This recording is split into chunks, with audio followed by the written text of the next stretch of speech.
আসসালামু আলাইকুম রহমতুল্লাহ। সুপ্রিয় দিনী ভাই ও বোনেরা, আশা করি মহান আল্লাহের অশেষ রহমতে আপনারা সবাই ভালো আছেন এবং সুস্থ আছেন। প্রিয় দর্শক, সকল প্রকার রোগের উৎস এবং নিরাময়ের কথা আল কোরআনে স্পষ্টভাবে বর্ণিত রয়েছে।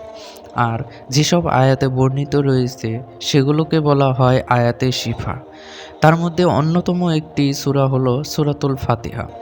এ সূরার এতটাই কার্যবলী যে এর নাম সূরা ফাতিহার পাশাপাশি সূরাতুল শিফাও বলা হয়। প্রিয় দর্শক, সূরাতুল ফাতিহার সাথে সূরাতুল ইখলাস এবং আয়াতুল কুরসির সমন্বয়ে একটি বিশেষ আমলের কথা আজকে জানবো ইনশাল্লাহ। এ আমলের মাধ্যমে আপনারা যেসব উপকার পাবেন তা আমরা সংক্ষেপে বলে রাখছি। প্রথমত, আপনার জীবনে যত বিপদ আপদ বালা মুসিবত রোগ শোক ইত্যাদি সব কিছু আল্লাহর দয়ায় দূর হয়ে যাবে ইনশাল্লাহ। দ্বিতীয়ত, আপনার ঘুমের মধ্যে কোনো খারাপ স্বপ্ন আসবে না বা ভয়ানক কোনো স্বপ্ন আপনি দেখবেন না। এমনকি যাদের ঘুমের মধ্যে বোবায় ধরে তাদেরও এই সমস্যা দূর হয়ে যাবে ইনশাল্লাহ। অর্থাৎ আপনার সমস্ত আপত্তিকর স্বপ্নগুলো দূর হয়ে যাবে এ আমলের মাধ্যমে ইনশাল্লাহ। তৃতীয়ত, যাদের ঘুমের মধ্যে স্বপ্নদোষ হয় এই আমলের মাধ্যমে এ ধরনের স্বপ্ন বন্ধ হয়ে যাবে ইনশাল্লাহ। এছাড়াও যারা নিয়মিত ঘুমের আগে এই আমলটি করবে তাদের অভাব অনটন দারিদ্রতা দূর হয়ে যাবে ইনশাল্লাহ। চতুর্থ নম্বরে হলো, আপনি যদি প্রতিদিন সকালবেলায় আপনার পরিবারের সদস্যদের এটি পরে ফু দিয়ে বাইরে যেতে দেন তাহলে রাস্তাঘাটের সমস্ত বিপদ থেকে সে সুরক্ষিত থাকবে ইনশাল্লাহ। ৫ নম্বর হলো, শয়তান থেকে দূরে রাখবে, দারিদ্রতা দূর হবে, মনের সকল ন্যাক আশা পূরণ হবে। নিয়মিত এই সূরা পাঠ করে বাচ্চাদের ফু দিলে বাচ্চাদের বদ জিনেরা আচর করতে পারে না।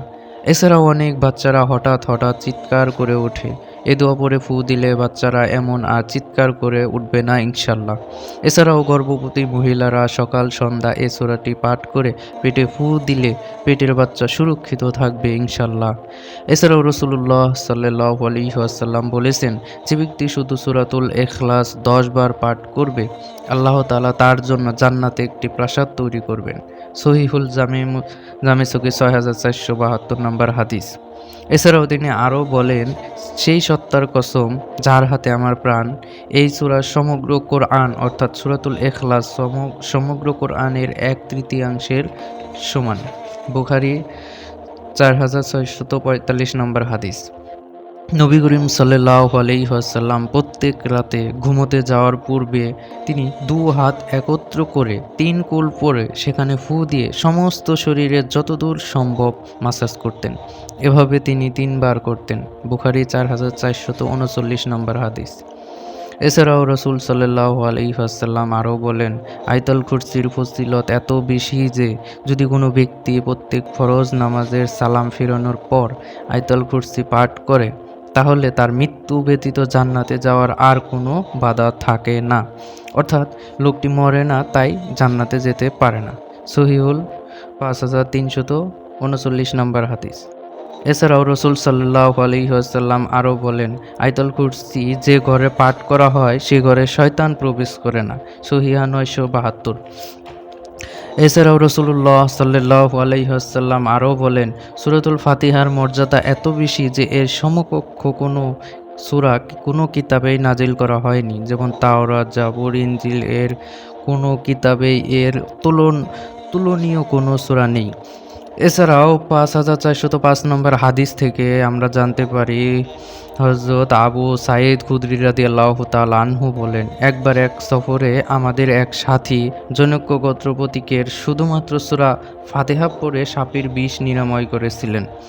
সুতরাং প্রিয় দর্শক, আপনারা এ আমলের ফজিলত সংক্ষিপ্তভাবে জানলেন। চলুন এবার আমলটির নিয়ম ভালোভাবে জেনে নেই।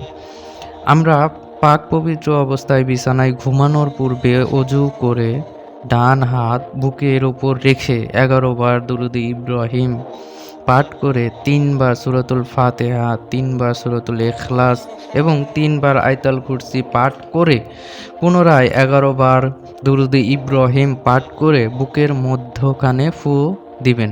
ইনশাআল্লাহ এর সমস্ত কার্যকারিতার ফলাফল আপনারা পাবেন।